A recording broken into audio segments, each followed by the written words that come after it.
كتاب مريم إذ انتبذت من أهلها مكانا شرقيا فاتخذت من دونهم حجابا فأرسلنا إليها روحنا فتمثل لها بشرا سويا.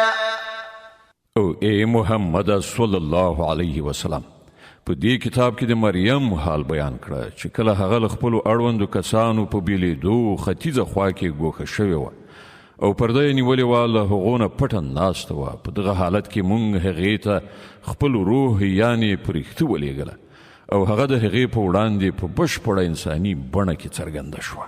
قالت إني أعوذ بالرحمن منك إن كنت تقيا. مریم ناڅاپه نارې کړې چې که ته کوم له خدایه ویریدونکی سړی نو زه له تا نه د رحمان پناه غواړم، ما ته مه رانږدې کېږه. قال إنما أنا رسول ربك لأهب لك غلاما زكيا. هغه وویل زه ستا د پروردګار استازی یم او د دې لپاره لیږل شوی یم چې تا ته یو سپېڅلی هلک درکړم. قالت أنا يكون لي غلام ولم يمسسني بشر ولم أك بغيا. مریم وویل زما به څنګه هلک وشي چې کله زه کوم بشر لمس کړی قدرې نه یم او نه زه کومه بدکاره ښځه یم. قال كذلك قال ربك هو علي هين ولنجعله آية للناس ورحمة منا وكان أمرا مقضيا. پرښتې وویل همداسې به کېږي، ستا رب فرمایي چې دغسې کول ماته ډېر اسانه دي او موږ به دا د دې لپاره وکړو چې هغه هلک د خلکو لپاره یوه نښانه شي او زموږ له لوري یو رحمت او دا کار سرته رسېدونکی دی. فحملته فانتبذت به مكانا قصيا.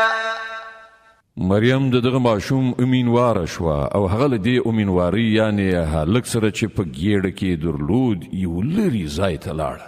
فأجاءها المخاض إلى جذع النخلة قالت يا ليتني مت قبل هذا وكنت نسيا منسيا. بیا د لنګوال کړاو ورباندې د خرما ترېوې ونې لاندې راغی. هغې وویل کاشکې زه له دې نه مخکې مړه وای او نوم نښان مې نه وای پاتې شوی. فناداها من تحتها ألا تحزني قد جعل ربك تحتك سريا. پرښتې له لاندې هغې ته غږ وکړ ویې ویل مه خفه کېږه، ستا پروردګار تر تا لاندې یوه چینه وبهولې ده. وهزي إليك بجذع النخلة تساقط عليك رطبا جنيا. او ته لږ غوندې د دغې ونې ډډ وخوځوه، پر تا به خوږې ښېرازه خرماوې راتویې شي.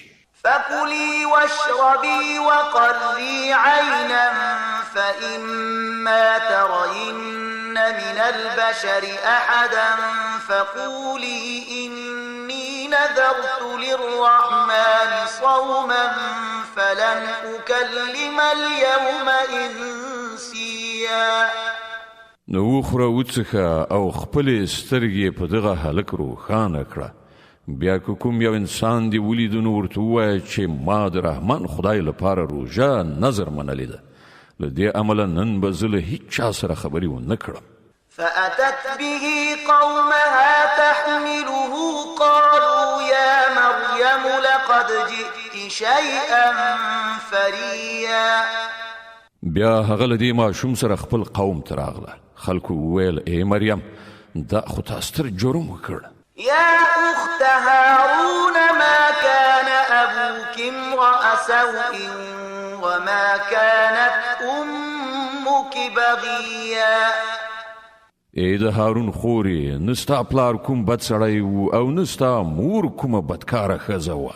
فأشارت إليه قالوا كيف نكلم من كان في المهد المهد صبيا. مریم د ماشوم لوري ته اشاره وکړه. خلکو وویل موږ له دې سره څه خبرې وکړو چې په زانګو کې پروت یو ماشوم دی.